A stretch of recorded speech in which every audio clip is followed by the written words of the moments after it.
Hello, friends. We're back for another adventure at the house at Pooh Corner by A.A. Mile with Christopher Robin and friends. I started reading this book a while ago and haven't been on to read it for a while, but here we are back again. I believe we read 4 chapters, and we're on chapter 5 in this book. And this says, "You gave me Christopher Robin, and then you breathed new life in Pooh. Whatever of each has left my pen goes homing back to you. My book is ready and comes to greet the mother it longs to see. It would be my present to you, my sweet, if it weren't your gift to me." So we ended here the last time, I believe. We were reading Tigers Don't Climb Trees. So we are on page 74.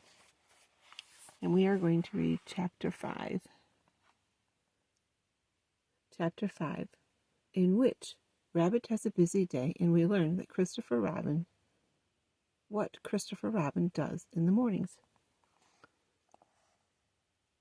So, it was going to be one of Rabbit's busy days. As soon as he woke, he felt important, as if everything depended upon him. It was just the day for organizing something, or for writing a notice signed Rabbit, or for seeing what everybody else thought about it. It was a perfect morning for hurrying around to Pooh and saying, "Very well, then, I'll tell Piglet," and going to Piglet and saying, "Pooh thinks, but perhaps I'd better see Owl first." It was a captious sort of day when everybody said, "Yes, Rabbit," "No, Rabbit," and waited until he had told them. He came out of his house and sniffed the warm spring morning as he wondered what he would do. Kanga's house was the nearest, and at Kanga's house was Roo, who said, "Yes, Rabbit," and "No, Rabbit," almost better than anybody else in the forest. But there was again another animal there nowadays, the strange and bouncy Tigger, and he was the sort of Tigger who was always in front when you were showing him the way anywhere, and was generally out of sight when at last you came to the place and said proudly, "Here we are." "No, not Kanga's," said Rabbit thoughtfully to himself as he curled his whiskers in the sun, and to make quite sure that he was going there he turned to the left and trotted off to another direction, which was the way to Christopher Robin's house. "After all," said Rabbit to himself, "Christopher Robin depends on me. He is fond of Pooh and Piglet and Eeyore, and so am I, but they haven't any brain not to notice, and he respects Owl because you can't help respecting anyone who can spell Tuesday, even if he doesn't spell it right. The spelling isn't everything. There are days when spelling Tuesday simply doesn't count, and Kanga is too busy looking after Roo, and Roo is too young, and Tigger is too bouncy to be any help, so there's really nobody but me when you come to look at it. I'll go and see if there's anything he wants doing, and then I'll do it for him. It's just the day for doing things." He trotted happily along, and by he crossed the stream, came to the place where his friends and relatives lived, and there seemed to be even more of them about than usual this morning, and having nodded to a hedgehog or two, with whom he was too busy to shake hands, and having said, good morning," importantly to some of the others, and "Ah, there you are," kindly to the smaller ones, he waved a paw at them over his shoulder and was gone, leaving an air of excitement, and I don't know what, behind him, that several members of the Beetle family, including Henry Rush, made their way at once to the 100-acre wood, and began climbing trees in the hope of getting to the top before it happened, whatever it was that was going to happen, so they might see it properly. Rabbit hurried on by the edge of the 100-acre wood, feeling more important than every minute, and soon he came to the tree where Christopher Robin lived. He knocked on the door, and he called out once or twice, and then he walked back a little way and put his paw up to keep the sun out and round and shouted, "Hallo, and I say, it's Rabbit." But nothing happened. Then he stopped and listened, and everything stopped and listened with him, and the forest was very lone and still peaceful in the sunshine, until suddenly, 100 miles above him, a lark began to sing. Tweedly, tweedly. Bother, said Rabbit. He's gone out. He went back to the green front door just to make sure, and as he was turning away, feeling that his morning had got all spoiled, when he saw a piece of paper on the ground, and there was a pin in it, and it had fallen off the door. Ha, said Rabbit. Gone out, back soon, Bitsy Backen, C.R. Said Rabbit again. I must tell the other. And he hurried off importantly. The nearest house was Owl's, and to Owl's house in the 100-acre wood he made his way. He came to Owl's door, and he knocked, and he rang, and he rang, and he knocked, and at last Owl came out and said, Go away, I am thinking. Oh, it's you. Which was how he always began. Owl, said Rabbit shortly, you and I have brains. The others have fluff. And if there's any thinking to be done in this forest, and when I say thinking, I mean thinking, you and I must do it. Yes, said Owl. I was. Read that. Owl took Christopher Robin's notice from Rabbit's and looked at it nervously. He could spell his own name, Owl. W-O-L. And he could spell Tuesday so that you knew that it wasn't Wednesday, and he could read quite comfortably, and when you weren't looking over his shoulder and saying, well, all the time, and he could... Well, said Rabbit. Yes, said Owl, looking wisely and thoughtful. I see what you mean, undoubtedly. Well? Exactly, said Owl. Precisely. And he added, after a little thought, if you had not come to me, I should have come to you. Why? Said Rabbit. Thank you, said Rabbit, and he hurried off to see Pooh. Before he had gone very far, he heard a noise, so he stopped to listen. This was the noise. A noise by Pooh. Oh, the butterflies are flying now, the winter days are dying, and the primroses are trying to be seen, and the turtle doves are cooing, and the woods are up and doing, for violets are blooming in the green. Oh, the honeybees are glumming on the little wings and humming, that the summer which is coming will be fun, and the cows are cooing, and the turtle doves are mooing, which is why Pooh is pooing in the sun. For the spring is really springing, you can see a skylark singing, and the bluebells which are ringing can be heard. And the cuckoo isn't cooing, but he's cooking and he's oohing, and the Pooh simply pooing like a bird. Hello, Pooh, said Rabbit. Hello, Rabbit, said Pooh dreamily. Did you make up that song? Well, I sort of made it up, said Pooh. It isn't brain, he went on humbly, because you know why, Rabbit, but it comes to me sometimes. Ah, said Rabbit. But you know why, Rabbit, but it comes to me sometimes. Ah, said Rabbit, who never let things come to him, but always went and fetched them. Well, the point is, have you seen a spotted Herbicus Baxon in the forest at all? No, said Pooh. Not no, said Pooh. I saw Tigger just now. That's no good. No, said Pooh. I thought it wasn't. Have you seen Piglet? Yes, said Pooh. I suppose that isn't any good either, he said meekly. Well, it depends if he saw anything. He saw me, said Pooh. Rabbit sat down on the ground next to Pooh, and, feeling much less important like that, stood up again. When it all comes down to this, he said, what does Christopher Robin do in the morning nowadays? What sort of thing?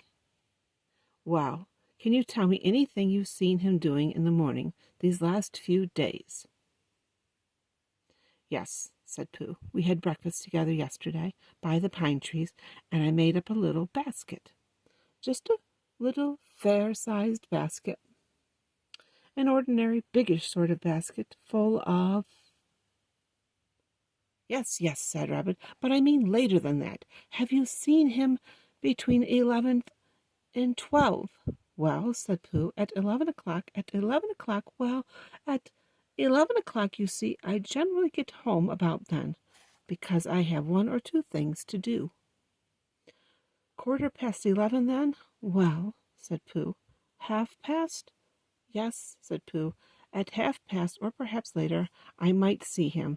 And now that you didn't think of it, he began to remember that he hadn't seen Christopher Robin about so much lately. Not in the mornings, the afternoons, yes, evenings, yes, before breakfast, yes, just before breakfast, yes, and then perhaps, see you again, Pooh, and off he'd go. That's just it, said Rabbit. Where? Perhaps he's looking for something. What? Asked Rabbit.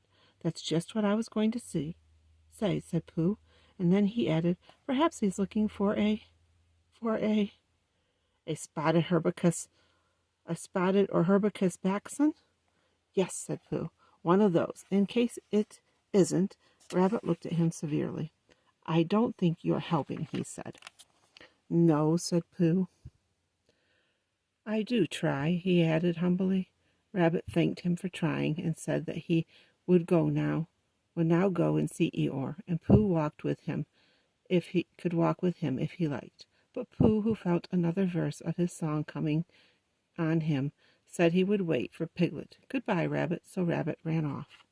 But as it happened, it was Rabbit who saw Piglet first, and Piglet had got up early that morning to pick himself a bunch of violets, and when he had picked them and put them in the pot in the middle of his house, it suddenly came over him that nobody had ever picked Eeyore a bunch of violets.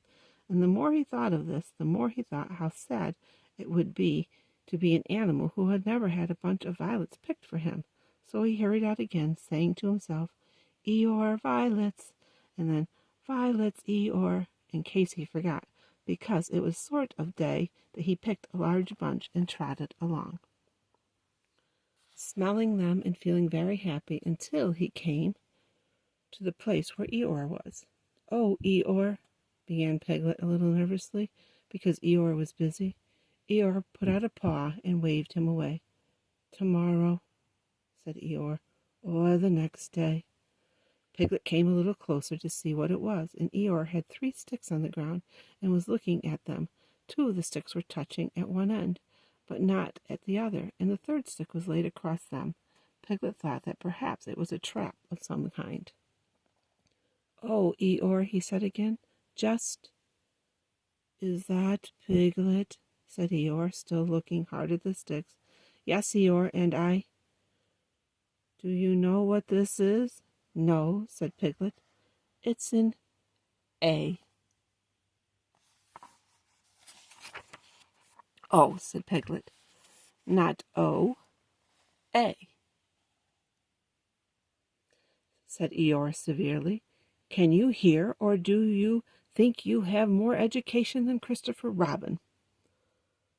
Yes, said Piglet. No, said Piglet very quickly, and he came closer still, and Christopher Robin said it was an A, and an A it is, until somebody treads on me, Eeyore added sternly.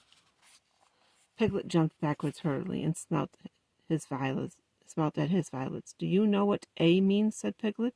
No, Eeyore, I don't. It means learning. It means education. It means all the things that you and Pooh haven't got. That's what A means. Oh, said Piglet again. I mean, does it? He explained quickly. I'm telling you, people come and go in this forest, and they say it's only Eeyore. So it does count. They walk to and fro, saying, ha-ha. But do they know about A? Anything about A? They don't. It's just 3 sticks to them. But to an educated, mark this little Piglet. To the educated, not meaning Poohs and Piglets, it's a great and glorious A. Not, he added, just something that anybody can come and breathe on. Piglet stepped back nervously and looked around for help. Here, Rabbit, he said gladly. Hello, Rabbit. Rabbit came up importantly, nodded to Piglet, and said, Ah, Eeyore, in the voice of one who would be saying goodbye in about 2 more minutes. There's just one thing I wanted to ask you. Eeyore. What happened to Christopher Robin in the mornings nowadays? What happens?